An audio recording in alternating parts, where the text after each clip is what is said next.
Ma royauté, dit le Seigneur, n'est pas de ce monde. Jean 18, 36. Quel est en effet son royaume, si ce n'est ceux qui croient en lui, et auquel il dit « Vous n'appartenez pas au monde, de même que moi je n'appartiens pas au monde ». Jean 17, 14, 16. Il veut néanmoins qu'ils soient dans le monde, et c'est pourquoi il a dit pour eux au Père, je ne prie pas pour que tu les retires du monde, mais pour que tu les gardes du mauvais. Jean 17, 15. C'est aussi pourquoi il ne dit pas ici, mon royaume n'est pas dans ce monde, mais il n'est pas de ce monde. Et quand il le prouve en disant, si ma royauté était de ce monde, j'aurais des gardes qui se seraient battus pour que je ne sois pas livré aux Juifs.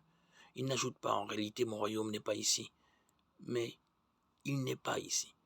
Son royaume est ici, en effet, jusqu'à la fin du monde. Cependant, il n'est pas d'ici parce qu'il pérégrine dans le monde, car c'est à son royaume qu'il dit, vous n'appartenez pas au monde, mais je vous ai choisi en vous prenant de le monde. Ils étaient donc du monde quand il n'était pas son royaume, mais relevaient du prince de ce monde. Jean 12, 31. Et donc, devenu royaume qui n'est plus de ce monde, tout ce qui sortit de là a été régénéré dans le Christ. C'est ainsi en effet que Dieu nous a arrachés au pouvoir des ténèbres et nous a placés dans le royaume de son Fils bien-aimé. Colossiens 1, 13.